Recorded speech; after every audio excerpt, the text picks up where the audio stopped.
आओ सुनाऊं कहानी। लाइक शेयर सब्सक्राइब कमेंट करना ना भूलें। आप देख रहे हैं दीवान की एपिसोड 17 समझने के लिए शुरू के 16 एपिसोड जरूर देख लीजिएगा तो चैनल पर प्रसारित है। बस वो ख्वाब सच ना हो, जल्दी वापस आ जाइए श्रद्धा, उन्होंने धीरे से कहा और उसका माथा चूम लिया। बाहर दक्ष उनका इंतजार कर रहा था। वो संजय से सबका ध्यान रखने को कहकर दक्ष के साथ हेडक्वार्टर की तरफ निकल गए। इधर पर्दों से छनती सूरज की रोशनी जब मेघा के चेहरे पर पड़ी तो उसने अपनी आंखें खोली। कुछ देर इधर उधर देखने के बाद वो अपना सिर पकड़ते हुए बेड से टिक कर बैठी और फिर से इधर उधर देखने लगी। सर भारी हो रहा था उसका। वो याद करने की कोशिश करने लगी कि कल रात क्या हुआ था। दिमाग पर थोड़ा जोर देने के बाद उसे याद आया, वो बार में बैठी ड्रिंक कर रही थी। जब दक्ष उसे लेने आया था वो उसके साथ डांस कर रही थी और उसके बाद का उसे कुछ याद नहीं था। उसने एक नज़र पूरे कमरे पर डाली, फिर खुद के कपड़ों पर जो अब बदले हुए थे। वो इससे पहले कुछ भी सोचती कमरे का दरवाज़ा खोलते हुए काजल हाथों में नींबू पानी लिए अंदर आई और उसे देखते हुए बोली, उठ गई आप? लीजिए नींबू पानी पीजिए, हैंगओवर ठीक हो जाएगा। मेघा ग्लास लेते हुए बोली, थैंक यू। वैसे तुम और मैं यहाँ कैसे? ये कपड़े कल रात को वो आपको लेकर आए थे, बारिश के कारण आपके कपड़े भीग गए थे तो मैंने बदल दिए। ये मेरे कपड़े हैं। काजल मुस्कुराते हुए बोली, तुम कौन हो? मेघा ने पूछा। मैं काजल, दक्ष भाई की छोटी बहन, उसने मुस्कुराकर जवाब दिया। ये दक्ष का कमरा है? हाँ, ये भाई का कमरा है।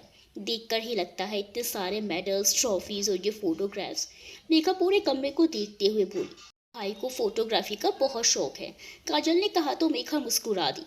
अच्छा, आप जाकर हाथ मुंह धो लीजिए, मैं तब तक नाश्ता बनाती हूँ। काजल ने कहा तो मेघा बोली, काजल मैं नहाना चाहती हूँ, कुछ कपड़े मिलेंगे? ऑफ कोर्स, आप उस कपबोर्ड में देख लीजिए, आपकी ज़रूरत का सारा सामान मिल जाएगा। इतना कहकर काजल वहाँ से चली गई। दक्ष के कमरे में लड़कियों का सामान, यही सोचते हुए वो बेड से उतरी और कपबोर्ड खोला। सही कहा था काजल ने, वहाँ उसकी ज़रूरत का सारा सामान था। कपबोर्ड पे हर एक चीज़ मेघा की पसंद की थी। ये सब तो मेरी पसंद की चीज़ें हैं, लेकिन दक्ष ये सब क्यों रखता होगा? कहते हुए उसने कपबोर्ड में रखे कपड़ों पर नज़र दौड़ाई तो एक लाल रंग की साड़ी को देखकर उसकी नज़रें उसी पर टिक गई। उसने साड़ी बाहर निकाली और उसी के साथ एक फाइल नीचे गिर गई। उसने झुककर वो फाइल उठाई और खोलकर देखा तो हैरान रह गई। उसमें मेघा की कॉलेज की फर्स्ट डे से लेकर लास्ट डे तक की सारी फोटोज थी। मेघा एक एक करके उन्हें देखने लगी। हर फोटो के पीछे कुछ ना कुछ लिखा था। आज मैंने उसे देखा जिसे देखते ही आंखें गुस्ताखी कर बैठी। किसी को नजर उठाकर ना देखने वाले दक्ष की आंखें उसके ऊपर ठहर गई। थोड़ी जिद्दी और थोड़ी नखरीली है, दिल में हजारों दर्द दबाए सबको परेशान करती है, जिससे सब उसे बुरा समझती हैं, लेकिन वो कितनी अच्छी है ये मैंने देखा है। मेरी यार को अपनी जिद बनाए बैठी है। हर जिद पूरी हो ये ज़रूरी तो नहीं। वो अनजान है अभी आकर्षण और मोहब्बत के उस छोटे से फर्क से। आज वो मेरी बाहों में थी।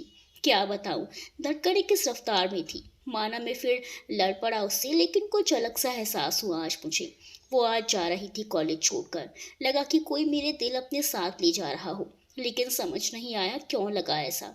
आज समझ आया मुझे कि उससे मोहब्बत हो गई है मुझे, लेकिन उसे इकरार करने से कतराता हूँ। बेहद खूबसूरत लग रही थी वो इस लाल जोड़े में। एक बार दिल ने बगावत कर दी कि इसे अपने पहलू में रख लूं, लेकिन उसके चेहरे की हंसी ने रोक लिया। इसका मतलब दक्ष मुझसे इतने सालों से प्यार करता है। सभी फोटोज के पीछे लिखी हुई बातों को पढ़ने के बाद उसने खुद से पूछा। उसने अलमारी टटोली तो उसके हाथ दक्ष की डायरी लगी। उसने देखा, खोलकर पढ़ना शुरू कर दिया। उसमें वो छोटी छोटी बातें लिखी थी जो कभी उन दोनों के बीच हुई थी। उन दोनों की लड़ाइयाँ, मेघा का बॉसी बिहेवियर, युवराज को पाने की जिद, अकेले में मेघा का रोना, दिवाली पार्टी में उसका और दक्ष का डांस। मेघा से जुड़े हर एक पल को सहेज कर रखा था दक्ष ने। दिल के जज्बात लिखने में मैं कभी माहिर नहीं था, फिर भी आज लिखने का मन कर रहा है। मुझे मोहब्बत है मेघा से। जब समझ आया तब बहुत दूर था उससे। ट्रेनिंग चल रही थी मेरी। सोचा वापस जाकर इजहार करूंगा, लेकिन पोस्टिंग और फर्ज के कारण मुझे पहुंचने में देर हो गई। उसकी शादी वाले दिन में मुंबई वापस आया। उसे दुल्हन के लिबास में देखकर उसके दूल्हे से रश कर बैठा था मैं, लेकिन उसके चेहरे की खुशी मेरे लिए किसी जन्नत से कम नहीं थी। एक तोहफा लिया था मैंने उसके लिए जब पहली बार तनख्वाह आई थी। न जाने कितने बाजार, दुकान और मॉल घूमने के बाद मैंने वो लाल साड़ी चुनी थी उसके लिए। सोचा था जब अपनी मोहब्बत का इजहार करूंगा तब उससे इल्तिजा करूंगा कि एक बार वो उसे पहने, लेकिन वो इल्तिजा अधूरी रह गई, बस यादों में मेरे साथ रह गई।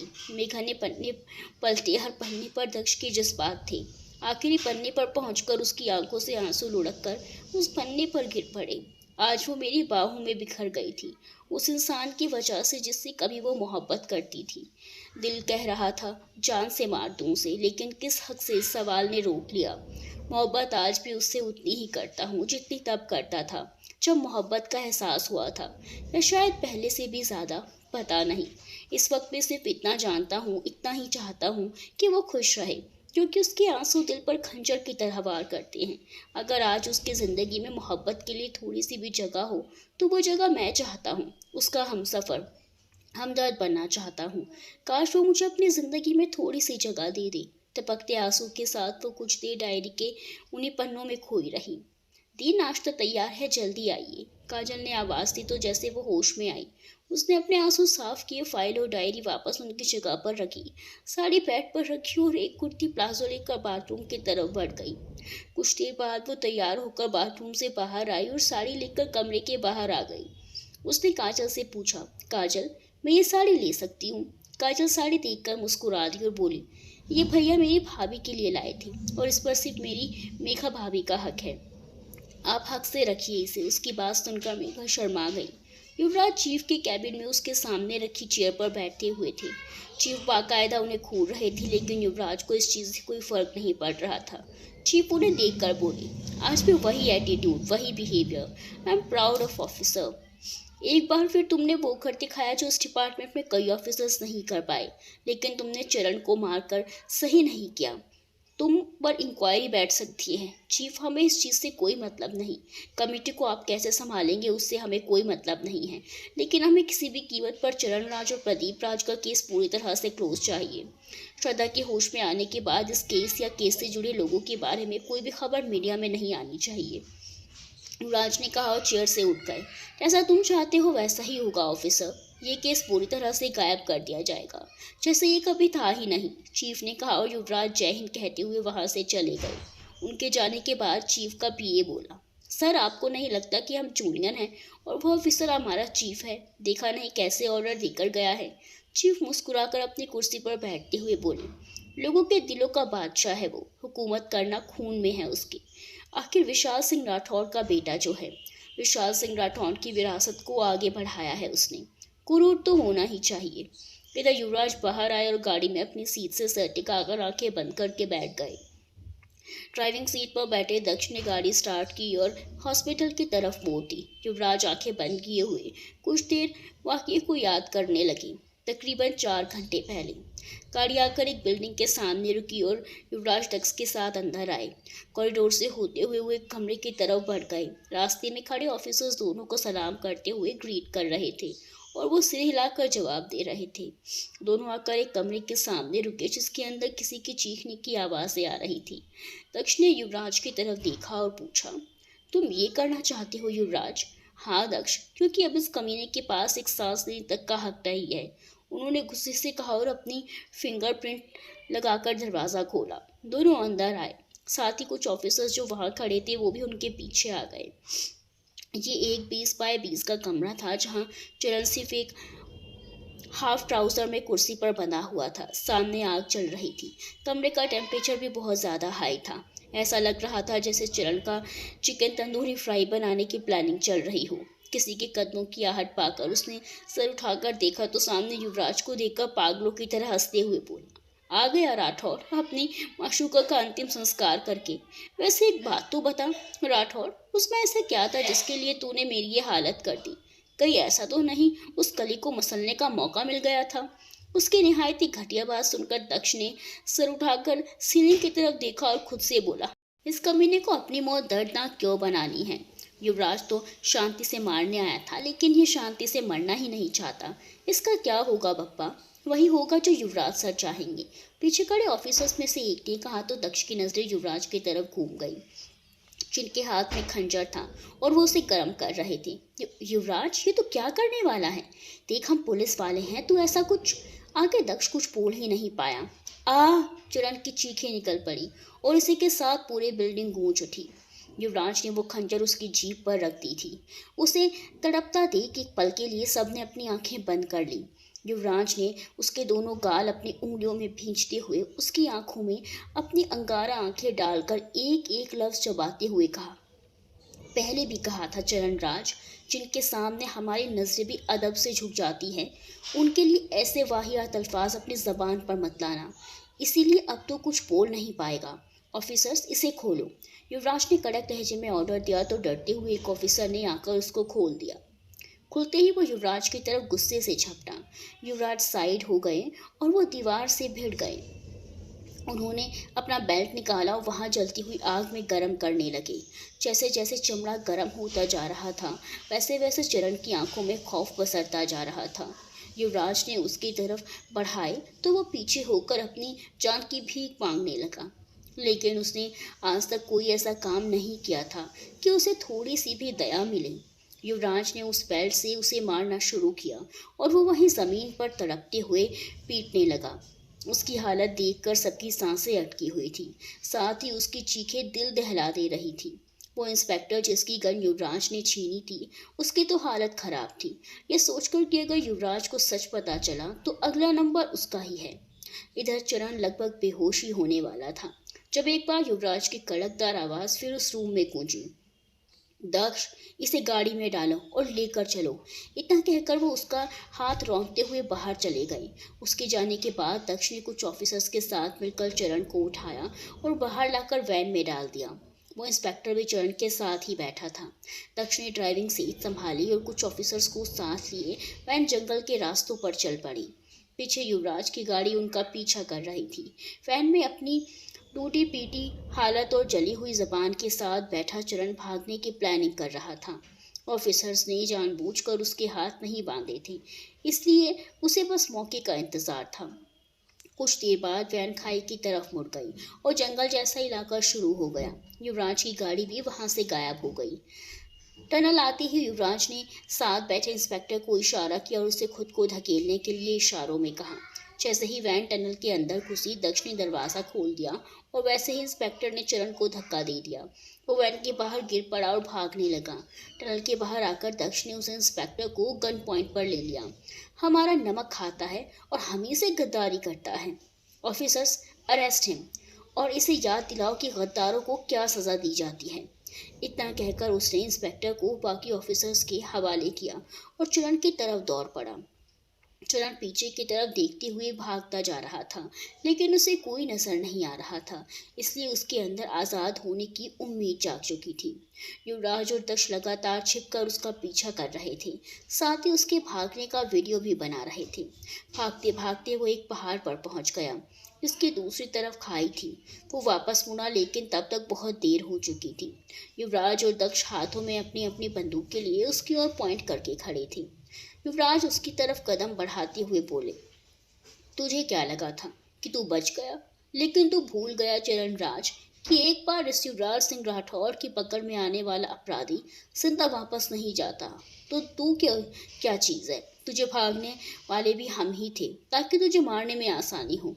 उनकी बात सुनकर चरण हाथ जोड़ते हुए अपने जान की भीख मांगने लगा। ऐसे ही भीख मांगी थी श्रद्धा ने अपने बच्चे की जिंदगी की, लेकिन तूने उस मासूम की जान ले ली। हमारे पापा की, अंकल की, शिप्रा को अनाथ कर दिया। अंकल आंटी सबकी जान ले ली तूने, और तू और श्रद्धा को भी मारने की कोशिश की। अब तेरा वक्त पूरा हो गया है चरणराज। अलविदा अलविदा अलविदा, युवराज ने कहा तो पहाड़ों से टकराती हुई उनकी आवाज़ गूंज उठी। और इस तरह से चरण को शूट करने की भी युवराज ने उसको शूट कर दिया। वो हाथ जोड़े अपनी जलती हुई जबान से जिंदगी की भीख मांगता रहा, लेकिन उसे जिंदगी की भीख नहीं, मौत की सजा मिली। 6 की 6 गोलियां चरण के सीने में धंसती चली गई और पीछे होते हुए वो खाई में गिर पड़ा। हमेशा के लिए जा चुका था वो हैवान दरिंदा उन सबकी जिंदगियों से, कभी ना लौटने के लिए। कुछ देर युवराज वहीं बैठे खाई को देखते रहे, फिर वापस हेडक्वार्टर आ गए। उस इंस्पेक्टर की मरम्मत करने के बाद उसे गद्दारी करने के कारण सस्पेंड कर दिया गया था, साथ ही कुछ वक्त के लिए जेल भी डाल दिया। अचानक से कार उछली तो युवराज अपने ख्यालों से बाहर आए और श्रद्धा के बारे में फिर से सोचने लगे। पापा, मम्मा को बोलो ना उठने के लिए। मुझे स्लीपिंग डॉल वाली मम्मा नहीं चाहिए। प्लीज़ पापा, मम्मा को बोलो ना उठने के लिए। युवराज के हॉस्पिटल आते ही आस्था उनके पैरों से लिपटकर रोते हुए बोली। उन्होंने उसे गोद में उठाया और उसके आंसू पोंछते हुए बोले, रोइए नहीं बच्चा, आपकी मम्मा जल्दी ही उठ जाएंगी। कब उठेंगी मम्मा? आप उठाओ ना उन्हें, वो तो आपकी बात मानती है ना। प्लीज़ पापा, उन्हें उठाओ ना। वो उनके कॉलर पकड़कर रोते हुए बोले जा रही थी। उठेगी बेटा, वो जल्दी ही उठेंगी, लेकिन आप चुप हो जाइए, वरना आपकी तबीयत खराब हो जाएगी। फिर आपकी मम्मा हम दोनों से नाराज़ हो जाएंगी। उन्होंने कहा तो वो अपनी आंसू पोंछते हुए बोले, देखो पापा, मैं नहीं रो रही। अब तो मम्मा मुझसे नाराज़ नहीं होगी ना। नहीं बेटा, बिल्कुल नहीं। अब आप घर जाइए। छोटे बच्चे हॉस्पिटल में ज़्यादा देर नहीं रुकते ना। युवराज उसे समझाते हुए बोले, पापा मुझे एक बार मम्मा को देखना है, बस एक बार। उसके बाद मैं गुड गर्ल की तरह चली जाऊंगी, आई प्रॉमिस। प्लीज़ पापा, उसने मासूमियत से कहा तो युवराज मना नहीं कर पाए। उन्होंने डॉक्टर के कैबिन में जाकर परमिशन ली, फिर उसको लेकर श्रद्धा के पास आ गए। आस्था ने कुछ देर बेसुध पड़ी श्रद्धा को देखा, फिर उसका माथा चूमते हुए बोली, जल्दी से उठ जाइए मम्मा, कल नवमी है, मुझे आपके हाथ का हलवा खाना है। चलो पापा, मम्मा को आराम करने दो, उसने कहा और युवराज के साथ बाहर आ गई। युवराज ने उसे अर्जुन के साथ घर भेज दिया, वहीं बैठकर अपने ऑफिस का काम देखने लगे। तकरीबन 3-4 घंटे बाद वो आईसीयू के अंदर गए और उसके बगल में बैठकर उसका हाथ अपने हाथ में लेकर बोले, श्रद्धा, जल्दी होश में आ जाइए, देखिए सब कुछ ठीक हो गया। उन सबको उनके किए की सज़ा मिल गई, सबको अपनी मोहब्बत मिल गई। अब हमें भी अपनी मोहब्बत का साथ चाहिए, वो भी हमेशा के लिए। जल्दी उठ जाइए श्रद्धा, आपका मिस्टर मार्क्स सालों से आपका इंतज़ार कर रहा है। अब इस इंतज़ार को ख़त्म कर दीजिए, मत तड़पाइए अपने मिस्टर मार्क्स को। और प्लीज़ श्रद्धा, अगली सुबह। मिस्टर राठौर। युवराज ने उसकी आवाज़ सुनी तो धड़कनें अचानक रफ्तार पकड़ने लगी। वो आंखें खोलना चाहते थे, उसे देखना चाहते थे, मगर दिल के किसी कोने में ये डर सिमटा था कि अगर ये सब महज उनका वहम निकला तो कम से कम तसव्वुर में ही सही वो उसकी मीठी आवाज़ तो सुन पा रहे थे। मगर आंखें खोलते ही तसव्वुर गायब हो गया तो वही आवाज़ दोबारा आई, बेहद धीमी सी आवाज़ में। वो युवराज को पुकार रही थी। उसमें इतनी ताकत नहीं थी कि वो अपने मिस्टर राठौर का नाम ढंग से पुकार सके, लेकिन वो आंखें बंद किए बैठे रहे। यकीन नहीं हो रहा था उन्हें कि वो हकीकत है, ख्वाब नहीं। मिस्टर मिस्टर राठौर, उसने फिर से आवाज़ दी तो युवराज ने आंखें खोलकर उसकी तरफ देखा। वो अपनी आंखें खोले उनकी तरफ टुकुर टुकुर देख रही थी। युवराज ने झट से हाथ बढ़ाकर उसके गाल छूते हुए कहा, श्रद्धा, आप उठ गई? पता है कितना डरा दिया था आपने हमें। वो भी धीमी आवाज़ में बोले, अच्छा तो हमारे मिस्टर राठौर डरते भी हैं? हाँ, अपनों को खोने से। फिर उसे देखते हुए बोले, आपको कहीं दर्द हो रहा है ना? रुकी, हम अभी डॉक्टर को बुलाते हैं, उन्होंने कहा तो उसने अपनी पलकें झपका दी। युवराज बाहर आए। कॉरिडोर में अर्जुन, संजय और दक्ष बैठे हुए थे। अर्जुन ने उन्हें देखते ही पूछा, क्या हुआ युवी? अर्जुन, श्रद्धा को होश आ गया है, डॉक्टर को बुलाइए जल्दी, उन्होंने कहा तो अर्जुन तुरंत डॉक्टर को बुलाने चला गया। थोड़ी देर बाद डॉक्टर नर्स के साथ बाहर आई और उसको चेक किया। युवराज बेचैनी से चक्कर काटने लगे और बाकी तीनों घर पर इन्फॉर्म करने लगे। थोड़ी देर बाद डॉक्टर बाहर आई तो युवराज ने उनसे पूछा, वो ठीक है ना डॉक्टर, कोई प्रॉब्लम तो नहीं है ना? मिस्टर राठौर, उन्हें अभी होश आया है, दिल के पास गोलियां लगने के कारण अभी वो हिस्सा काफ़ी वीक है, उन्हें प्रॉपर बेड रेस्ट की ज़रूरत है। साथ ही उन्हें किसी भी तरह का कोई टेंशन नहीं देना है। और कोई प्रॉब्लम तो नहीं है ना डॉक्टर? डॉक्टर मुस्कुराकर बोली, नो मिस्टर राठौर, 15-20 दिन प्रॉपर रेस्ट और डाइट के बाद वो बिल्कुल ठीक हो जाएंगी। उन्हें कुछ देर में जनरल वार्ड में शिफ्ट कर दिया जाएगा। इतना कहकर डॉक्टर वहाँ से चली गई। युवराज वापस अंदर आए। वो आंखें बंद किए लेटी थी। वो जाकर उसके बगल में बैठ गई। श्रद्धा ने आंखें खोली और उनकी तरफ देखकर पूछा, मिस्टर राठौर, आस्था, हमारी बच्ची कैसी है? वो बिल्कुल ठीक है और आपके होश में आने की बात सुनकर बहुत खुश है। आपने हम सब की जान अटका दी थी श्रद्धा, क्या ज़रूरत थी बीच में आने की? वो शिकायती लहजे में बोले तो वो मुस्कुरा उठी। विला में नवमी हवन और कंचक पूजा की तैयारियां हो रही थी और साथ ही श्रद्धा के होश में आने की खुशियां छाई हुई थी। छवि, काकी, शिप्रा, मेघा और रत्ना मिलकर प्रसाद बना रही थी। गुरु, रोकी, केशव, काजल, रीटा और कोमल बाकी की तैयारियां देख रही थी। सुभाष जी, काका, वल्लभ जी और विपिन जी, मेघा के पापा, अपना ऑल टाइम फेवरेट काम चाय के साथ गप्पे मार रहे थे। कुछ देर बाद गाड़ी आकर दरवाजे पर रुकी। युवराज गाड़ी से बाहर आए, एक व्हील चेयर बाहर निकाली और उसको खुद ने उठाकर व्हील चेयर पर बैठा दिया। वो चारों हॉस्पिटल से सीधा घर आ गए थे। श्रद्धा की जिद पर डॉक्टर ने उसे 2 दिन की छुट्टी दी थी। उसके बाद पूरी तरह से ठीक होने पर उसे हॉस्पिटल में ही रहना था। छवि ने उसको टीका लगाकर उसकी नज़र उतारी। सभी अंदर आए। पूजा की सारी तैयारियां पहले से ही हो चुकी थी। श्रद्धा ने हल्के नीले रंग की कुर्ती प्लाजो पहन रखा था और साथ में खुले बाल। अपनी इस अवतार में भी वो किसी के दिल की धड़कनें बढ़ा रही थी। दक्ष की नजरें किसी को बड़ी शिद्दत से तलाश रही थी और घर की लेडीज उसे देखकर मुस्कुरा रही थी। मेघा, जल्दी आओ, सब लोग आ गए हैं, छवि ने आवाज लगाई। हाँ भाभी, अभी आई, 2 मिनट। उसने जल्दी जल्दी एक थाल में अलग अलग कटोरियों में प्रसाद निकाला और वो थाल लेकर किचन के बाहर आ गई। डार्क रेड कलर की साड़ी, खुले बाल, कानों में बड़े बड़े झुमके, आंखों में काजल, होंठों पर हल्के से लिपस्टिक, बेहद खूबसूरत लग रही थी वो। दक्ष ने जब उसको उस साड़ी में देखा तो आंखें हैरानी से फैल गई। आखिर इतना सहेजा हुआ तोहफा वो भूल कैसे सकता था। मेघा, इस साड़ी में लेकिन क्यों? कहीं इन्हें सब कुछ पता तो नहीं चल गया? मेघा ने थाल मूर्ति के सामने रखी और आकर दक्ष के बगल में बैठ गई। श्रद्धा युवराज के साथ बैठी थी, बाकी उनके पीछे बैठ गए। पूजा शुरू हुई। पंडित ने दुर्गा पाठ का आखिरी अध्याय पढ़ा।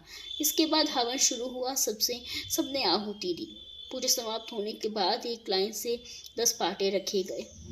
एक बार आस्था अपनी जगह फिक्स करके बैठ गई तो सब मुस्कुरा दिए।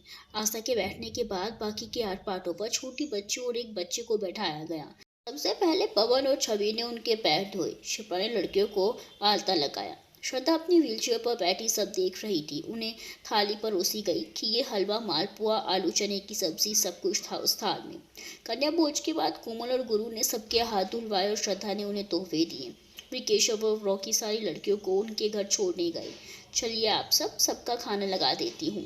2 दिन से किसी ने ठीक से कुछ खाया भी नहीं है, छवि ने सबसे कहा। 1 मिनट भाभी माँ, मैं आप सबसे और खासकर दक्ष से कुछ कहना चाहती हूँ, मेघा बीच में बोली। दक्ष को कुछ कुछ समझ आ रहा था कि मेघा क्या कहना चाहती है, इसीलिए उसने अपनी नजरें मेघा पर टिका दी। हाँ बेटा, बोलो ना, क्या बात है, वल्लभ जी ने कहा तो मेघा दक्ष के सामने खड़ी हुई और बोली। दक्ष, मुझे नहीं पता कब, शायद उस पल जब तुमने मुझे संभाला, शायद उस पल जब तुमने मुझे कंधा दिया, शायद उस पल जब तुमने मेरी खामोशी पढ़ ली, शायद उस पल जब मैंने तुम्हें अपना मान लिया। मैं नहीं जानती कब, लेकिन मुझे तुमसे मोहब्बत हो गई है दक्ष। क्या तुम मुझसे शादी करोगे? क्या तुम मुझे अपनी ज़िंदगी में, अपने दिल में थोड़ी सी जगह दोगे? वो इतना कहकर चुप हो गई और सीटियाँ बजनी चालू हो गई। अर्जुन, गुरु, रत्ना, शिप्रा, संजय, शैंकी, रीटा के साथ साथ आज तो युवराज भी सीटी बजा रहे थे। दक्ष तो मूर्ति बनकर खड़ा था, बस मेघा को देखे जा रहा था। उसे समझ ही नहीं आ रहा था कि आखिर वो क्या बोले। संजय पीछे से आकर उसे कंधे पकड़कर हिलाते हुए बोला, अबे गधे, सामने से लड़की ने इतने अच्छे से प्रपोज किया है, कम से कम तू कुछ बोल तो साले। लड़कों की नाक कटवाएगा क्या? संजय ने कहा तो दक्ष होश में आया। सब मुस्कुरा रहे थे और मेघा आंखों में प्यार लिए उसे ही देखे जा रही थी। दक्ष अपने घुटनों के बल बैठा तो एक बार फिर हूटिंग शुरू हो गई। दक्ष ने उसका हाथ अपने हाथ में लिया और कहना शुरू किया, आपके अलावा किसी और को अपनी ज़िंदगी में हमने कभी जगह ही नहीं दी मेघा। हमारी पूरी ज़िंदगी आपके नाम है। दिल तो कब का आपका हो चुका है। मोहब्बत आपसे सालों से करता आया हूँ। अब इस सफ़र का विराम चाहता हूँ। अब अपनी मोहब्बत की मुकम्मल दास्तां चाहता हूँ। दक्ष ने कहा तो फिर एक बार सीटियों का शोर गूंज उठा। पूरे विला में खुशियाँ छाई हुई थी। दक्ष ने अपने गले में पहनी पेंडेंट में से एक रिंग निकाली और मेघा की तर्जनी उंगली में पहनाते हुए बोला, अपनी पहली कमाई से ली थी तुम्हारे लिए। जब तुमसे अपने प्यार का इजहार करूँगा तब पहनाऊँगा। 8 सालों बाद वो इंतज़ार पूरा हुआ। पापा, मैंने सही फैसला लिया है ना? मेघा विपिन जी का हाथ पकड़कर बोली। विपिन जी अपना एक हाथ उसके सर पर रखकर बोले, हाँ बेटा, इस बार तुमने अपनी लाइफ का बेस्ट डिसीजन लिया है। मैं बहुत खुश हूँ। यू आर जस्ट बेस्ट पापा, कहते हुए वो उनके गले से लग गई और बाकी सब मुस्कुरा दिए। छवि हाथों में मिठाई की थाल लेकर आई और सबसे बोली, अब तो सबसे पहले सब मुंह मीठा कीजिए। हाँ हाँ क्यों नहीं भाभी, फाइनली इसको भी कोई मिल गई। संजय ने एक पीस लेते हुए कहा। सबने एक दूसरे का मुंह मीठा करवाया। शिप्रा और संजय की स्पेशल डिमांड पर मेघा ने अपने हाथों से दक्ष का मुंह मीठा करवाया। युवराज और श्रद्धा एक तरफ खड़े इन खुशियों को देखकर मुस्कुरा रहे थे। मैं तो कहता हूँ आज ही पंडित जी को बुलवा कर सभी बच्चों की शादी का मुहूर्त निकलवा लेते हैं, क्यों वल्लभ? सुभाष जी कहते हुए बोले। सभी डाइनिंग टेबल पर बैठे खाना खा रहे थे। सही कह रहे हो सुभाष, अब सब कुछ ठीक हो गया है, फिर इन लोगों की उम्र भी तो निकलती जा रही है। वल्लभ जी ने कहा तो संजय चिढ़ते हुए बोला, अंकल मैं भी सिर्फ 33 का हूँ। वही तो, तू सिर्फ 33 का है, और जब हम 33 के थे ना तब तू 10 साल का था, समझा ना? गधा कहीं का, बुढ़ा हो जाएगा तब शादी करेगा क्या? काका उसे झिझकते हुए बोले तो सब हंसने लगे और संजय मुंह बनाकर अपना खाना खाने लगा। हाँ तो मैं क्या कह रहा था, सुभाष जी वापस अपनी बात पर आते हुए बोले। आप मुहूर्त निकलवाने की बात कर रहे थे दादू, आस्था बोली। हाँ तो वल्लभ, विपिन कल ही पंडित जी को बुलवाकर इनकी कुंडलियां दिखा देते हैं, सुभाष जी बोले। क्यों नहीं, विपिन जी बोले। सभी शादी से रिलेटेड बातें करने लगे। तभी रॉकी केशव के साथ अंदर आया। क्या बातें हो रही हैं हमारे बिना? आते ही रॉकी ने पूछा। शादी की बात हो रही है चाचू, शंकी ने कहा। किसकी शादी? संजय, अर्जुन और दक्ष की शादी, छवि ने कहा। भाभी दक्ष शादी? कौन है वो जिससे शादी करने के लिए हमारे एसपी साहब मान गए? रॉकी अपनी प्लेट सीधी करते हुए बोला। मेघा। संजय और शिप्रा एक साथ बोले तो रॉकी ने एक नज़र दक्ष पर डाली और पिछली बातें याद आते ही मुस्कुराकर बोला, कॉन्ग्रेचुलेशंस एसपी साहब, अब तो आपको भी हेड मिल गई। शुक्रिया, दक्ष बड़े अदब से बोला तो सब हंसने लगे। हाँ तो श्रद्धा के ठीक होते ही हम चारों, मेघा, दक्ष, अर्जुन, शिप्रा की सगाई करवा देते हैं, वल्लभ जी बोले। हाँ हाँ क्यों नहीं, तुम चारों को कोई प्रॉब्लम तो नहीं है ना? विपिन जी ने चारों की तरफ देखा तो किसी ने कुछ नहीं कहा, बस चेहरा नीचे करके मुस्कुरा दिए। अंकल वैसे 2 लोग और हैं जिनकी शादी करवा देनी चाहिए, रॉकी सीटी बजाते हुए बोला तो वल्लभ जी बोले। कौन बेटा? रॉकी ने अपना फोन निकाला और डाइनिंग टेबल के बीचों बीच रखते हुए बोला, ये देखकर आप खुद समझ जाएंगे। केशव तो अपना फोन उस साइड रख दे, मिस नहीं होना चाहिए, उसने कहा तो केशव ने भी अपना फोन निकाल कर रख दिया और उसमें साथ में एक वीडियो प्ले हुआ, जिसे देखकर कोमल ने छवि से लिपटकर अपना चेहरा छुपा लिया और गुरु ने युवराज के कंधे पर सर रख दिया। युवराज बस मुस्कुराते हुए कभी गुरु को तो कभी सामने चल रही वीडियो को देख रहे थे। ये वीडियो 4 दिन पहले का एक गार्डन का था। वो बहुत ही खूबसूरती से सजाया गया था। जमीन पर लाल रंग के गुलाब बिखरे हुए थे, उन पर कैंडल्स जलाई हुई थी। गुलाब से बने दिल के बीचों बीच कोमल खड़ी थी और गुरु उसके सामने हाथों में ऑर्किड का फूल लिए घुटनों के बल बैठा था। गुरु ने कोमल की तरफ देखते हुए बोलना शुरू किया। आज भी डर लग रहा है, मैं तुमसे प्यार करता हूँ। तुम्हारे साथ रहते रहते तुम्हारी अच्छाई और मासूमियत ने मुझे हर पल दीवाना बना दिया है। मैं बहुत डरता था, पहले बहुत बार सोचा, हिम्मत की, लेकिन कभी तुमसे बोल नहीं पाया। पर जब सबने मुझे समझाया कि अगर मैंने कुछ नहीं कहा तो मैं तुम्हें खो दूंगा, और मैं तुम्हें कभी खोना नहीं चाहता Komal. I love you so much, will you be my? Guru ने उसके चेहरे की तरफ देखते हुए कहा। कोमल की आंखों से खुशी के आंसू बह रहे थे। वो घुट्टे के बल उसके सामने बैठी और उसके हाथों से ऑर्किड लेकर बोली, मैं भी तुमसे प्यार करती हूँ गुरु, आई लव यू सो मच। अब हर पल तुम्हारे साथ बिताना चाहती हूँ, कहते हुए वो उसके गले लग गई और इसी के साथ तालियां और सीटियों के शोर से डाइनिंग हॉल गूंज उठा। अर्जुन और केशव गुरु को कंधे पर उठाकर भांगड़ा करने लगे। वल्लभ जी मुस्कुराते हुए कोमल को देख रहे थे। उन्हें तो पहले से ही पता था कि गुरु कोमल से प्यार करता है। उन्हें जब भी गुरु कोमल के जीवन साथी के रूप में पसंद था और आज भी। तो कोमल ये बात तुम हमें कब बताने वाली थी? मेघा ने सवाल किया। दी वो क्या दी? बताओ तुम कब बताने वाली थी? रत्ना ने पूछा। हम कोर्ट के फैसले के बाद बताने वाले थे, लेकिन फिर श्रद्धा दी, इसीलिए हमने कुछ नहीं बताया, वो सर झुकाकर बोली। ओह मेरी बच्ची, कहते हुए छवि ने उसे गले से लगा लिया। अर्जुन, केशव नीचे उतारो उसे और चुपचाप खाना खाओ, सुभाष जी ने कहा तो दोनों ने गुरु को नीचे उतारा और अपनी अपनी जगह पर बैठकर खाना खाने लगे। रीटा ने रॉकी की तरफ देखा, जिसके चेहरे पर खुशी और दुख के मिले जुले भाव देखकर रीटा के दिल में एक टीस सी उठी। एक बार फिर बातों का दौर चल पड़ा। तीनों ही जोड़ियों की सगाई की बातें हो रही थी, साथ ही शादी की प्लानिंग भी शुरू हो गई थी। माता रानी की मूर्ति के सामने बैठने के लिए गद्दे बिछे हुए थे। सभी वहां बैठे श्रद्धा और युवराज का इंतजार कर रहे थे। कुछ देर बाद युवराज उसको व्हीलचेयर पर लेकर सबके पास आए। मेघा और शिप्रा ने उसकी उठने में मदद की और वहां बिठा दिया। माता रानी की पूजा और आरती हुई, जिसके बाद पंडित जी के कहने पर युवराज और श्रद्धा ने साथ में स्थापित कलश को हल्के से हिलाया। कलश के इर्द गिर्द उठी जौ। पंडित जी सबको थोड़ी थोड़ी बाटी और युवराज ने कलश लेकर पूरे घर में घुमाते हुए आम के पत्ते से उस कलश के अंदर का जल छीटा। जोर से बोलो जय माता दी, सारे बोलो जय माता दी। युवराज और संजय ने दोनों ओर से हाथ लगाकर माता रानी की मूर्ति उठाई और जयकारे के साथ माता की विदाई हुई। सभी समुद्र किनारे पहुंचे, जहां बहुत से लोग माता का विसर्जन करने आए थे। युवराज और संजय ने समुद्र में मूर्ति विसर्जित की और फिर युवराज ने कलश को विसर्जित किया। इसके बाद युवराज श्रद्धा को लेकर हॉस्पिटल चले गए और बाकी सब घर वापस आ गए। पहुंचकर श्रद्धा को वीआईपी वार्ड में एडमिट किया गया, जहां उसे टाँके कटने तक रहना था। डॉक्टर ने श्रद्धा का चेकअप किया और ड्रिप चढ़ा दी, क्योंकि 2 दिन आराम ना करने के कारण उसकी बॉडी में फिर से वीकनेस आ गई थी, जो कि फिलहाल उसकी सेहत के लिए बिल्कुल अच्छा नहीं था।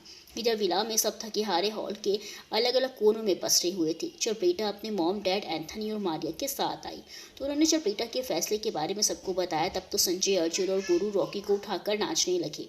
कोमल, रत्ना और शिप्रा तीनों मिलकर रीटा को छेड़ रही थी, तो उसने छवि के पल्लू में अपना चेहरा छुपा लिया। दरअसल रीटा की शादी उसके पेरेंट्स ने उसके 21 साल पूरा होते ही करवा दी थी। 2 साल के उस रिश्ते में रीटा को सिवाय दर्द और तकलीफ के कुछ नहीं मिला। उसका पति जॉन उसे एक सजावट के सामान से ज्यादा कुछ नहीं समझता था। आए दिन मारपीट और लड़ाई झगड़े से वो तंग आ चुकी थी। उसके ससुराल वाले भी जॉन का ही सपोर्ट करते थे। एक बार तो बात इतनी ज्यादा बढ़ गई थी कि उसके बाद रीटा ने जॉन का घर छोड़ दिया और डाइवोर्स फाइल कर दिया। कुछ महीनों बाद डाइवोर्स फाइनल हो गया। उसकी शादी टूटने का सारा कसूर समाज के 4 लोगों ने उसके ऊपर डाल दिया, जिससे शादी शब्द से ही रीटा के मन में एक डर सा बैठ गया था। घर पर खाली बैठने से बेहतर उसने जॉब करना सही समझा। कुछ वक्त बाद उसे संजय की कंपनी में जॉब मिल गई। रॉकी अक्सर उसके ऑफिस आया जाया करता था, तभी उसकी नज़र रीटा पर पड़ी। रॉकी एक नज़र में ही उसका दीवाना हो गया था। गुजरते वक्त के साथ दोनों के बीच दोस्ती और फिर प्यार का रिश्ता जुड़ गया। 2 साल पहले रॉकी ने हिम्मत करके उससे अपने दिल की बात कह दी थी और रीटा ने भी अपनी मौन सहमति जता दी। युवराज और सुभाष जी ने उसके पेरेंट्स से उसकी शादी की बात की, जिसके जवाब में उन्होंने इंगेजमेंट करने का सुझाव दिया और शादी के लिए दोनों को वक्त देने की बात कही। सही लगा, इसीलिए एक सिंपल से सेरेमनी में दोनों की इंगेजमेंट कर दी गई थी। लेकिन रीटा शादी के लिए राजी नहीं होती थी। लेकिन अब श्रद्धा और मेघा का पास जानने के बाद उन्हें आगे बढ़ते देख और मेघा का दक्ष से शादी के फैसले को देख उसने भी अपने अतीत को पीछे छोड़ रॉकी से शादी करने का फैसला ले लिया था। हॉल का शोर सुनकर मेघा जब आस्था के साथ बाहर आई तो सब कुछ सुनकर वो बहुत खुश हो गई। पूरे युवराज विला में खुशियां छाई हुई थी। फोन करके युवराज, श्रद्धा और दक्ष तक ये खबर पहुंचा दी गई। सभी खुश थे कि आखिर सबकी जिंदगी से सभी बुरी यादें धीरे धीरे ही सही लेकिन मिट रही थी। जिंदगी ढर्रे पर आ गई थी।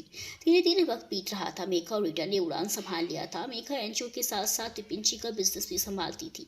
बहुत सी लड़कियों को उनके घर वालों ने समाज के डर से अपनाने से मना कर दिया था। वो सब उड़ान में आ गई। अब वहीं रहते हुए वो अपने सपने पूरे करने वाली थी। रत्ना और कोमल वल्लभ जी के साथ आश्रम और एनजीओ का काम उनके साथ संभालती थी। सुभाष जी, अर्जुन और शिप्रा अपनी लॉ फर्म संभालते थे। आस्था और शंकी की नवरात्रि की छुट्टियां अब खत्म हो गई थी। वो दोनों वापस स्कूल कॉलेज जाने लगे थे। सबके रिश्ते तय हो गए थे। अगले ही दिन पंडित जी को बुलवाकर सगाई और शादी का मुहूर्त निकलवाया गया। सगाई दिवाली के दिन रखी गई और शादी सगाई के 20 दिन बाद। दक्ष, अर्जुन और संजय की शादी की एक डेट ही एक दिन निकली थी। वहीं गुरु और कोमल की शादी का मुहूर्त दिसंबर के मिड में उसी दिन का निकला, जिस दिन काजल और केशव की शादी थी। इतनी में वल्लभ जी ने फादर से बात की तो उन्होंने दोनों की शादी के लिए 9 दिसंबर की डेट बताई, जिस पर किसी को कोई प्रॉब्लम नहीं थी। श्रद्धा के जख्म धीरे धीरे भर रहे थे। छवि और काकी का ज्यादातर वक्त उसी के साथ बीतता था। आस्था हर रोज अपनी मम्मा से मिलने आती थी और घंटों बातें करती थी। यूटेंट उसका बहुत ख्याल रखते थे। छोटी ज़रूरत उसके कहने से पहले ही पूरी हो जाती थी। वो खुद दिन रात उसी के साथ रहते थे।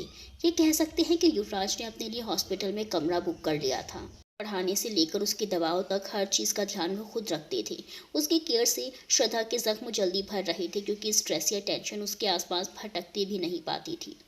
उन्हें उसका पूरा ख्याल रखता देखकर हॉस्पिटल की नर्सेस को श्रद्धा की किस्मत से जलन होती थी। वो दोनों इस वक्त हॉस्पिटल के स्टाफ के बीच गॉसिप का टॉपिक भी थे। अब जाहिर सी बात है, कोई अपनी इतनी परवाह करे तो बातें तो बनेंगी ही, और ये बातें श्रद्धा के कानों तक भी पहुंचती थी, लेकिन जिन्हें सुनकर उसके दिल और दिमाग में एक उलझन पैदा हो गई थी। साथ ही कोई और था जो उसे हर पल याद आता था। उससे मिलने की ख्वाहिश थी, मिस्टर मार्क्स से मिलना चाहती थी उसकी श्रद्धा, लेकिन उसे पता कहाँ मालूम था। 20 दिन बाद उसके जख्म भर चुके थे और टाँके भी कट चुके थे। वो पूरी तरह से ठीक थी, बस कुछ दवाइयाँ जारी रखने की एडवाइस दी गई थी डॉक्टर ने। आज उसे डिस्चार्ज मिलने वाला था। युवराज सारी फॉर्मेलिटी कंप्लीट कर रही थी। वो अपने वार्ड में तैयार होकर बैठी हुई थी जब एक नर्स अंदर आकर उससे बोली, आप बहुत किस्मत वाली हैं मैम, आखिर आपके हस्बैंड इतना केयरिंग जो हैं, ज़्यादा उन्होंने आपका ख्याल रखा है। वो मुस्कुराते हुए, वो हमारे पति नहीं हैं तो फिर मंगेतर होंगे ना? नहीं, वो हमारे मंगेतर भी नहीं हैं। आपके बॉयफ्रेंड? नहीं। नर्स को उसके सवाल का जवाब ना में मिला तो वो बोली, सर से जिसकी भी शादी होगी वो बहुत किस्मत वाली होगी। जब वो आपकी इतनी केयर करती हैं तो फिर अपनी वाइफ की कितनी केयर करेंगे। इतना कहकर वो तो हंसते हुए चली गई, लेकिन श्रद्धा को उसके अतीत का वो हिस्सा याद दिलाकर चली गई जिसे उसने आज तक सबसे छुपा कर रखा था। कुछ याद करके उसका दिल दहल गया। वो खुद से बोली, नहीं नहीं, ना तो वो हमारे मिस्टर मास्क हैं और ना ही हम उनके काबिल हैं। हम तो उनकी परवाह के भी हकदार नहीं थे। वो आसमान में चमकता हुआ सूरज है और हम ज़मीन पर पड़ी धूल। नहीं नहीं, हमें उससे दूर रहना होगा। वो खुद में बड़बड़ाने लगी। श्रद्धा, चलिए, सब घर पर आपका इंतजार कर रहे हैं, युवराज उसके वार्ड में आते हुए बोले। उसकी उनकी बात का कोई जवाब नहीं दिया तो उन्होंने उसकी तरफ देखा तो खुद में बड़बड़ाए जा रही थी। उसके पास गए और उसके कंधे पर हाथ रखा तो वो डर कर 2 कदम पीछे हो गई। क्या हुआ श्रद्धा, आप ठीक तो है ना? उसे डरते देख युवराज ने सवाल किया। जी जी मिस्टर राठौर, हम ठीक हैं, वो हड़बड़ाकर बोली। फिर आप डरी क्यों? वो हम कुछ सोच रहे थे और आप अचानक से आ गए तो हम डर गए, उसने चेहरे के भाव संवारने करते हुए कहा। अब चलिए, सब इंतजार कर रहे हैं आपका, युवराज ने उसका हाथ पकड़ते हुए कहा। दोनों हॉस्पिटल के बाहर आए। युवराज ने पैसेंजर सीट का दरवाज़ा खोला। वो चुपचाप बैठ गई। वो दूसरी तरफ आकर ड्राइविंग सीट पर बैठी और गाड़ी घर की तरफ मोड़ दी। गाड़ी में गहरी खामोशी छाई हुई थी जिसे तोड़ने हुए वो बोले, मिस्टर राठौर, हम भाई साहब और भाभी माँ के साथ रहना चाहते हैं, हमें वहीं ले चलिए। युवराज ने कुछ बार उसके चेहरे की तरफ देखा और खुद से सवाल किया कि आखिर इस वक्त उसके दिल में क्या चल रहा है, लेकिन जान नहीं पाए। उन्हें शिप्रा को मैसेज किया और ड्राइव करने लगे। कुछ देर बाद गाड़ी युवराज विला के सामने से होते हुए तीसरे बंगले के सामने रुकी। ये पवन का बंगलो था। युवराज के गाड़ी रोकते हुए ही वो तुरंत उतर कर अंदर चली गई। युवराज कुछ देर स्टीयरिंग व्हील पकड़े बैठे सोचते रहे कि आखिर उसको हुआ क्या है। फिर वो भी अंदर आ गए। हॉल में सोफे पर श्रद्धा आस्था को गोद में लिए बैठी उससे बातें कर रही थी और आस्था की बातें सुनकर मुस्कुरा रही थी। उसे मुस्कुराता देख युवराज के दिमाग में चल रहे सवाल एक तरफ झटक दिया। परसों दिवाली है और सगाई भी। श्रद्धा, बिल्कुल ठीक है, तो फिर तैयारियां शुरू कर, क्योंकि सगाई के तुरंत बाद रॉकी की भी शादी है, सुभाष जी बोले। छवि जो सबके लिए चाय लाते हुए बोली, आप बिल्कुल सही कह रहे हैं अंकल, काम बहुत है और वक्त कम है। हाँ, तो इसमें कौन सी बड़ी बात है भाभी, सब काम आपस में बांट लेते हैं ना, संजय ने चाय का कप उठाते हुए कहा। हाँ भाभी, संजय सही कह रहा है, रॉकी उसका साथ देते हुए बोला। छवि अपना कप लेकर उसके पास बैठ गई और बोली, तो फिर ठीक है, मैं कपड़ों और गहनों का देख लूँगी, बाकी तुम सब देख लेना, और पवन आप ऑफिस नहीं जाएंगे, वो फरमान सुनाते हुए बोली तो सबने हाँ में सर हिला दिया। सगाई हमारे होटल में पूरे धूमधाम से होगी। युवराज, तैयारियां करवाओ, मुझे अपने तीनों बच्चों की सगाई या शादी किसी भी चीज़ में कोई कमी नहीं चाहिए, वल्लभ जी ने कहा। जी अंकल, सारी तैयारियां हो जाएंगी, युवराज ने जवाब दिया। मेघा, विपिन जी ने मेघा को बुलाया। हाँ पापा, बेटा दक्ष से बात कर लेना और बोल देना कि कल तुम्हारे साथ सगाई के लिए चला जाए। ठीक है पापा, मैं बात कर लूँगी, उसने कहा तो विपिन जी ने अपना सर हिला दिया। सुभाष जी अपनी जगह से उठते हुए बोले, अब चलते हैं, कल सुबह सारी तैयारियां करवानी है, तुम सब भी अब सो जाओ। उन्होंने कहा तो सबने अपना सर हिला दिया। बेड पर लेटे हुए मेघा ने दक्ष को कॉल किया। थोड़ी देर रिंग जाने के बाद उसने फ़ोन उठाया। कैसी हैं मैडम आप, लगता है मेरी कुछ ज़्यादा ही याद आ रही है आपको, वो मुस्कुराते हुए बोला। हम बिल्कुल ठीक है एसपी साहब, और रही बात याद आने की, तो आप तो हर पल हमारे दिल में रहती हैं, और जो हमेशा पास है उसकी याद थोड़ी ना आती है, उसने मुस्कुराते हुए जवाब दिया। क्या बात है, आज कुछ ज़्यादा ही प्यार नहीं आ रहा आपको? हमारा प्यार तो हर पल बढ़ता जा रहा है आज। अच्छा जी, ऐसी बात है? जी हाँ, ऐसी बात है, उसने कहा तो दोनों खिलखिला उठे। बताओ कैसे फ़ोन किया? दक्ष, पापा चाहते हैं कि कल हम दोनों सगाई की शॉपिंग के लिए साथ जाएं। सॉरी मेघा, पॉसिबल नहीं है, कल मुझे केस की वजह से पुणे जाना है। तुम काजल और बाकी सबके साथ चली जाना। मेघा उसकी बात समझती थी। वो मुस्कुराकर बोली, ठीक है, लेकिन बदले में मुझे कुछ चाहिए। क्या चाहिए? तुम्हारे सारे कार्ड्स। मैं तुम्हारे ही पैसों से शॉपिंग करूँगी। ठीक है, मैं काजल के साथ भेज दूंगा। तुम कल मिलने नहीं आओगे? नहीं मेघा, मैं सुबह 4 बजे ही निकल जाऊंगा ताकि परसों टाइम से वापस आ सकूं। ठीक है, ध्यान से जाना और अपना ख्याल रखना। तुम भी अपना ख्याल रखना। Good night. Love you and good night. Daksh ने कहा और मेघा ने फ़ोन रख दिया। उसके फ़ोन रखते ही दक्ष ने मैसेज किया, जवाब नहीं दिया तुमने? लव यू मोर, मेघा ने रिप्लाई किया और अपना चेहरा तकिए में छुपा लिया। वो छत पर बैठी खामोशी से चांद को निहार रही थी। उसके दिल में हजारों सवालों की उथल पुथल मची हुई थी। हमें कुछ समझ नहीं आ रहा माँ, हम क्या करें? हम जब भी मिस्टर राठौड़ के चेहरे को देखते हैं, उनकी आवाज़ सुनते हैं, हर पल यही लगता है कि वो हमारे मिस्टर मास्क हैं। जब ये बारिश होती है और मिस्टर राठौड़ के पास होती है, हमें यही लगता है कि हमारे मिस्टर मास्क हमारे करीब हैं, हमारी मोहब्बत हमारे साथ है। हम उनसे पूछना चाहते हैं कि वो हमारे मिस्टर मास्क हैं या नहीं, लेकिन खुद को देखकर रुक जाते हैं। हमारा अतीत सिर्फ उतना नहीं है जितना हमने सबसे बताया है। एक पन्ना ऐसा भी है माँ जिसके साथ जीना हमें गुनाह लगता है। जिंदगी ख़त्म भी नहीं कर सकते अपनी, क्योंकि अपने बच्चे और अपनों को हमारी वजह से कोई भी तकलीफ हो, ये हम नहीं चाहते। काश माँ हम अपने अतीत में वापस जा पाते और उस पन्ने को हमेशा के लिए फाड़ कर अपनी ज़िंदगी से अलग कर सकते। काश हम उनसे पूछ पाते कि वो हमारे मिस्टर मास्क हैं या नहीं। काश हम उनसे कह पाते कितनी मोहब्बत करते हैं हम उनसे। वो अपनी छत पर खड़े उसे ही देख रहे थे। वो उसे देखते हुए बोले, आप हमसे नजरें चुरा रही हैं, दूर भाग रही हैं, कुछ ऐसा है जो आप छुपा रही हैं। एक बार सबकी शादियां हो जाए फिर हम आपसे बात करेंगे, क्योंकि हम अपनी वजह से उनकी खुशियों में कोई खलल नहीं डालना चाहते। पहले भी हमारी वजह से उन्होंने बहुत कुछ सहा है। आप अपना कोई अतीत छुपा रही है या कोई दर्द, इसका जवाब आपको जल्द ही देना होगा श्रद्धा, क्योंकि अब हम आपसे दूर नहीं रह सकते। कुछ दिन का इंतज़ार और फिर हम आपके अतीत का वो पन्ना खोलेंगे जिसे आपने सबसे छुपाया है। अगला दिन सगाई की शॉपिंग और तैयारियों में बीता। जैसा कि वल्लभ जी ने कहा था, बहुत ही बेहतरीन तरीके से सगाई के अरेंजमेंट्स हुए थे। कार्ड्स बहुत पहले ही बढ़ चुके थे और मेहमानों की लिस्ट बहुत लंबी थी। साथ ही घरों को सजवाया गया था। दिवाली होने के कारण सगाई दिन में होनी थी और रात में सभी घर पर दिवाली मनाने वाले थे। एक साथ इतनी सारी खुशियां देखकर काकी और छवि बार बार सबकी नज़र उतारती रहती थी। कभी कभी उन्हें देखकर शंकी और आस्था अपना माथा पकड़ लेते। आज थी हमारी 3 जोड़ियों की सगाई उर्फ शाखरपुरा। श्री मेघाक्ष और गुरुमल सभी तैयार होकर होटल पहुंच चुके थे। पूरा होटल बहुत ही ज़्यादा खूबसूरती से सजाया गया था और सबसे खूबसूरत था स्टेज। वाइट और रेड कलर के कॉम्बिनेशन के साथ रोजेस से पूरा डेकोरेशन किया था। स्टेज पर सोफा रखा हुआ था, उसके अगल बगल एक एक चेयर और पीछे 5 सर्कल्स बनाए गए थे जो कि लाल और सफ़ेद के रंग के गुलाबों से सजाए गए थे। बिजनेस और लॉ की फील्ड से जुड़ी कई बड़ी हस्तियां इनवाइटेड थी। पुलिस डिपार्टमेंट से कमिश्नर साहब खुद आए थे दक्ष की सगाई अटेंड करने।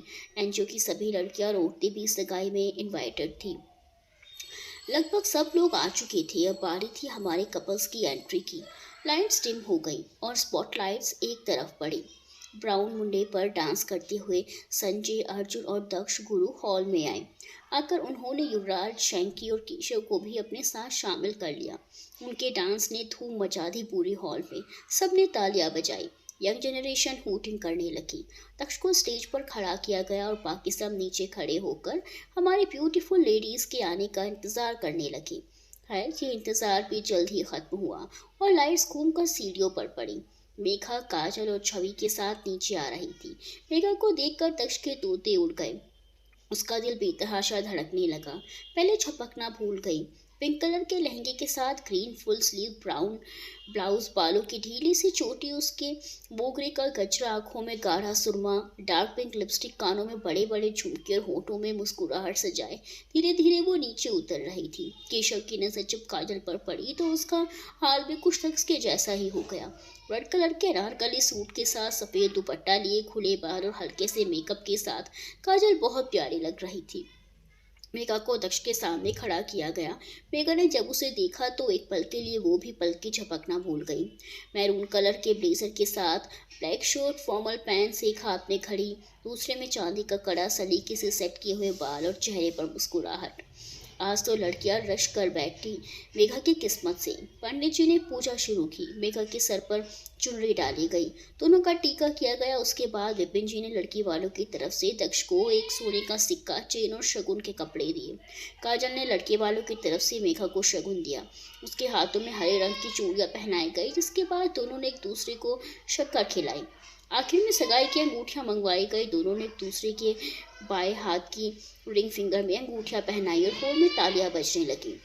बहुत अच्छे लग रहे हैं आप, काजल ने मुस्कुराते हुए बगल में खड़े केशव से कहा। सफ़ेद कुर्ती के साथ सफ़ेद वेस्ट कोट के साथ वो बहुत क्यूट लग रहा था। शुक्रिया, वैसे आप तो आज किसी के ऊपर बिजलियां गिराकर ही मानेंगी, उसने काजल के कान में कहा। धत केशव जी, कुछ भी बोलते हैं आप, इतना कहकर वो वहां से युवराज के पास चली गई। अब गुरु स्टेज पर खड़ा कोमल का इंतजार कर रहा था। कुछ ही देर बाद स्पॉटलाइट दूसरी तरफ की सीढ़ियों पर पड़ी। नजरें झुकाए कोमल, रीटा, आस्था और रत्ना के साथ नीचे आ रही थी। गुरु की नजरें तो फिक्स हो चुकी थी। हल्के रेड कलर के लहंगे, बालों का ढीला सा चूड़ा, कानों में बड़े बड़े झुमके, आंखों में काजल, होठों पर हल्की सी लिपस्टिक, एक हाथ में ब्रेसलेट, अदब से झुकी पलकी और होठों पर मुस्कुराहट लिए वो नीचे आई। आस्था ब्लैक कलर के गाउन में बहुत क्यूट लग रही थी। वो आकर युवराज के पास खड़ी हो गई। कोमल को गुरु के सामने खड़ा किया गया। रॉयल ब्लू गोल्डन प्रिंट के साथ कुर्ते में वो बहुत अच्छा दिख रहा था।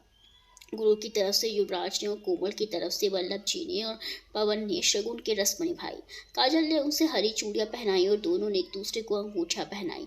बेहद खूबसूरत लग रही हो रत्ना, सफ़ेद रंग फबता है तुम पर, संजय ने उसे देखते हुए कहा। सफ़ेद रंग के लहंगे चोली में वो बहुत सुंदर लग रही थी और काला तुम्हारे ऊपर फबता है। इस ब्लैक सूट में बहुत अच्छे लग रहे हो।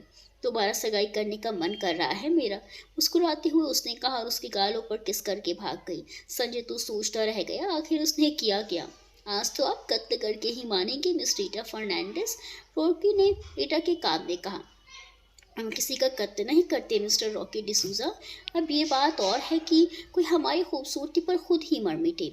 वो भी उसी अंदाज में मुस्कुरा कर बोली। Dark rid off shoulder Anarkali, खुले बाल, हल्का सा मेकअप, कानों में बड़े बड़े झुमके और एक हाथ में सलीके से सेट किए हुए रेड दुपट्टे में कातिलाना लग रही थी वो। वैसे मिस्टर डिसूजा, इतना बन ठन कर क्यों आए हैं? रीटा ने मुस्कुराते हुए पूछा। डार्क ब्लू सूट में आज रॉकी भी किसी से कम नहीं लग रहा था।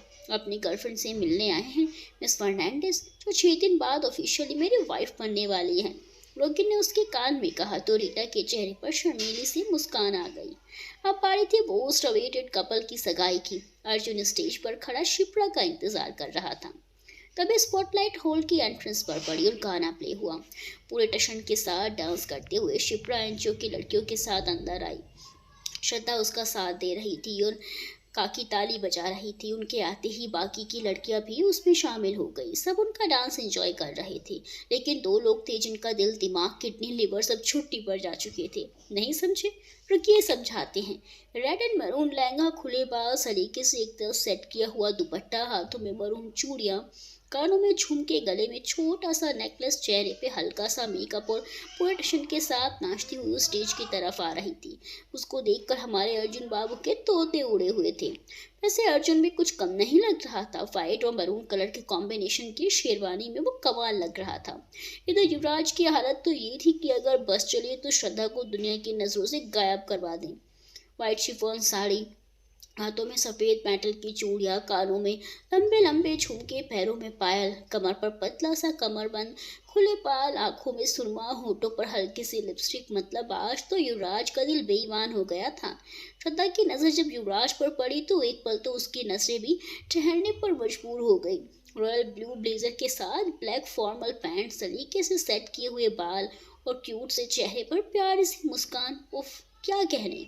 शिप्रा अर्जुन के सामने स्टेज पर आई। शगुन हुआ। शिप्रा की तरफ से श्रद्धा ने और अर्जुन की तरफ से सुभाष जी ने, काकी ने उसकी चूड़ियां बदली। दोनों ने एक दूसरे को शक्कर खिलाई। उसके बाद दोनों ने एक दूसरे को अंगूठी पहनाई। दोनों का सालों का इंतजार आज खत्म हुआ था, जिसके कारण दोनों की ही आंखों में खुशी के आंसू आ गए। डीजे ने गाना बजाया और इसी के साथ माइक संजय के हाथ में आया और उसने बोलना शुरू किया। एवरीबडी, आज मेरे खास दोस्तों की सगाई है तो माहौल तो बनाना चाहिए कि नहीं? So everybody, come on, let's rock the floor tonight. वो उसने कहा तो यंग जनरेशन हूटिंग करने लगी। बॉयज और अर्जुन डांस फ्लोर पर आ गए। गुरु रत्ना और शिप्रा को खींचते हुए डांस फ्लोर पर ले आया और संजय और अर्जुन उसके इर्द गिर्द घूमते हुए डांस करने लगे। रॉकी और रीटा के साथ कोमल और शंकी भी डांस फ्लोर पर धमाल मचाने आ गए। अब हमारी यंग जनरेशन इतना धमाल मचा रही थी तो वल्लभ जी, सुभाष जी, विपिन जी और काका कहाँ पीछे रहने वाले थे। वो हाथों में ड्रिंक का ग्लास लिए जो शुरू हुए तो मतलब सीटियाँ ही बज गई। काका मीना काकी को खींच कर ले आए। पवन और छवि भी डांस फ्लोर पर आ गए। आस्था दक्ष, मेघा, केशव और काजल को लेकर डांस फ्लोर पर पहुंच गई। दक्ष मेघा के इर्द गिर्द नाचने लगा और बाकी सब साइड में खड़े होकर तालियां पीटने लगे। मेघा कहाँ किसी से कम थी, वो भी दक्ष का साथ देने लगी। सब साथ में डांस करने लगे।